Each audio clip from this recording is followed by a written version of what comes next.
Hello guys, last video में हमने discuss किए थे कुछ प्रॉब्लम्स पीरियोडिक सिग्नल्स के इन कंटिन्यूस सिग्नल्स डोमेन में। अब इस वीडियो में हम लोग बात करेंगे पीरियोडिक सिग्नल्स की डिस्क्रीट वर्जन के लिए। फटाक से वीडियो को शुरू करते हैं, वीडियो को एंड तक ज़रूर देखना।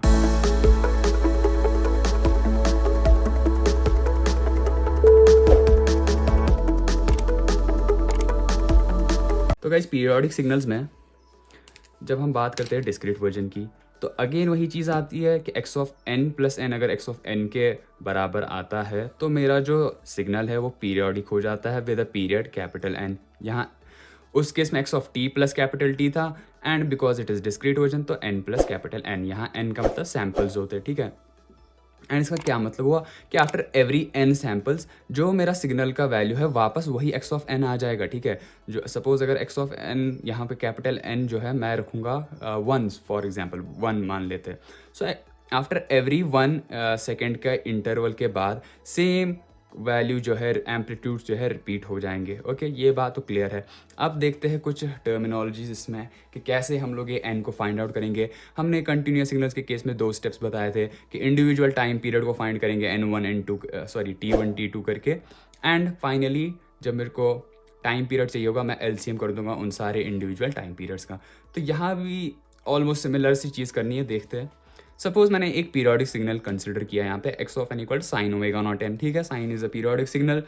अब मैं क्या कर रहा हूँ, मैं x of n plus capital N कर रहा हूँ। मैं चाह रहा हूँ कि मैं इसका ये पीरियड फाइंड करूँ, n का कंडीशन देखूँ इस n पे क्या होगा, ठीक है।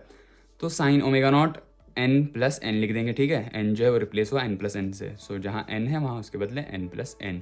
तो ये साइन a प्लस बी का फॉर्मेट आ गया। Formula is sine a plus B, sine a cos b plus cos a sine b, ठीक है। तो ये a है, ये b है, ठीक है। ये तो हो गया ये। अब देखो यहाँ पे, अगर मुझे इस सिग्नल को चाहिए कि ये पीरियोडिक हो तो x of n plus n किसके बराबर आना चाहिए, x ऑफ n के, ठीक है। वापस इसके बराबर आना चाहिए, दैट मीन्स ये x of n plus n वापस x ऑफ n के बराबर आना चाहिए, that means sign omega nought n के। इसका मतलब ये जो सारी वैल्यू है ना, ये वापस साइन ओमेगा नॉट n आना चाहिए, small n, okay, which is here sign omega nought n। मतलब ये वैल्यू को अगर मैं किसी तरीके से 1 कर दूँ, इस साइन ओमेगा नॉट n को 0 कर दूँ, तो मेरे पास सिर्फ साइन ओमेगा नॉट n बचेगा, which is nothing but x of n।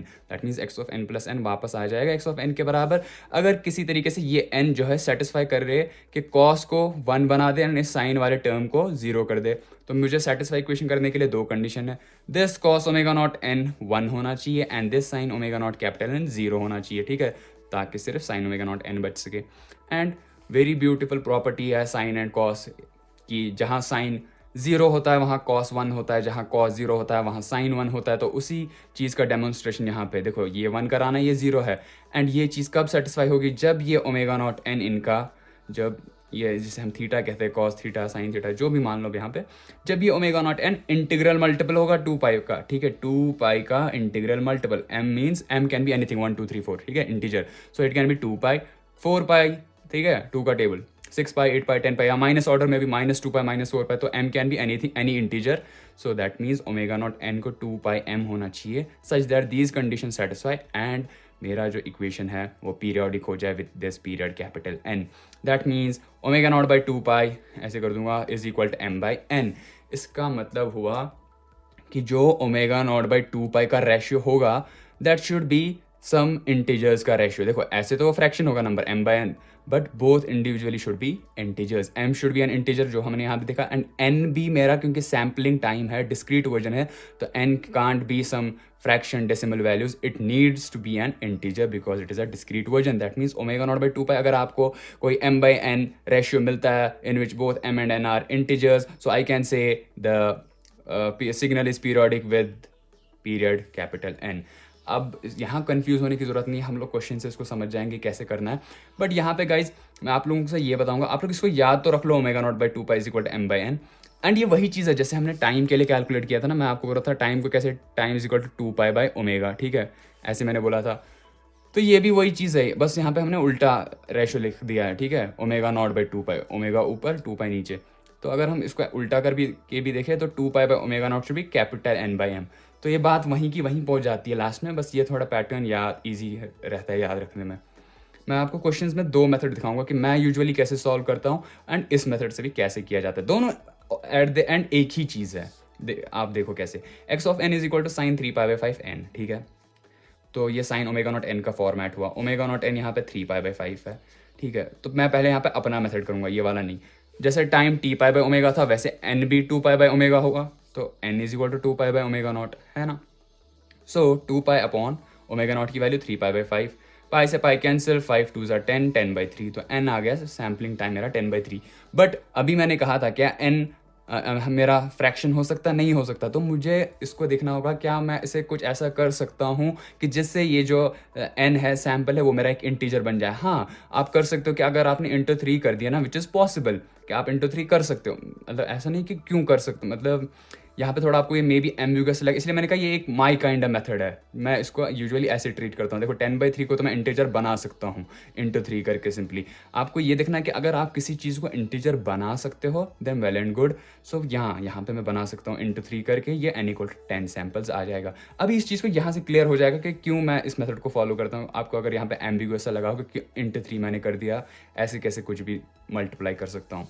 यहाँ पे देखो, जब इस मेथड को यूज़ करेंगे ω0/2π, ठीक है, किसके बराबर होता है m/n के। तो पहले ओमेगा नॉट का वैल्यू 3π/5 डिवाइड बाई 2π, अगेन वही चीज़, पाई कैंसिल, 5 2 ज़ा 10, तो 3/10, एंड ये रेशियो किसके बराबर है m/n के। सो यहाँ पे भी बेसिकली वही मैंने 10/3 लिखा था। यहाँ पे क्योंकि मैं ओमेगा नॉट बाई उल्टा कर रहा हूँ, मैंने 2π/ω0 किया था, यहाँ पे ओमेगा नॉट बाई 2π कर रहा हूँ, तो रेशियो उल्टा हो गया 3/10, एंड उस 3/10 के रेशियो को मैं कंपेयर करूँगा m/n से। तो m इंटीजर है, यस 3 है, n इंटीजर है, यस 10 है, तो n कितना हुआ बेसिकली 10। सो n मेरा एक्चुअल में ये जो यहाँ था ना, एक्चुअली यही n होता है, ये m होता है, ये n, बट मैं इसको वैसे n m के टाइप कंफ्यूज नहीं करता। मैं इसको ऐसे ट्रीट करता हूँ कि 10/3 है, हाँ ये इंटीजर पॉसिबल हो सकता है, अगर मैं इंटू 3 करता इसको सिंपली तो 10 आ जाता। तो बट एट द एंड ये वही चीज़ है, यहाँ पे 10/3 आता है, यहाँ पे 3/10, क्योंकि यहाँ मैंने 2π/ω0 कैलकुलेट किया है, यहाँ पे मैंने ω0/2π कैलकुलेट किया। तो बस ये m n के लफड़े में ना पढ़ो आप, इसीलिए मैं सिंपली एक ही चीज़ को फॉलो करता हूँ कि टाइम देखो 2π/ω है, अब वो कंटिन्यूस सिग्नल में हो या डिस्क्रीट में हो, तो यहाँ पे भी n उतना ही आ जाएगा। n आ गया फ्रैक्शन में, बट n होना चाहिए इंटीजर में। तो मैं देखता हूँ क्या ये पॉसिबल है इसको। अब आप देखोगे आगे जब हम क्वेश्चंस दिखाऊंगा मैं आपको, कहीं जगह पॉसिबल नहीं होगा इंटीजर में इसको वापस ले आने का। यहाँ पे तो हो गया सिंपली इंटू 3 से, तो आपको उस चीज़ से पूरा क्लियर हो जाएगा कि कब आप इंटीजर में इसको कन्वर्ट नहीं कर पाओगे, ठीक है। एंड सीधा बता दूं, जब इरेशनल नंबर होगा तब आप नहीं कर पाओगे, बट हम देखेंगे क्वेश्चंस में। सो n = 10 से, अब आपको जो मेथड मन करे, ये मेथड ही ईजी लग रहा है क्योंकि यहाँ डायरेक्ट आ रहा है तो ये कर दो, ये लग रहा है तो ये कर दो। तो आई होप आपको ये चीज़ क्लियर हुई होगी, एक अंडरस्टैंडिंग आपने बिल्डअप कर ली होगी पीरियोडिक सिग्नल्स की। तो इस वीडियो में गाइज इतना ही। अगर आपको वीडियो पसंद आया तो थम्स अप ज़रूर देना। Thank you guys for watching the video and I will see you the next time.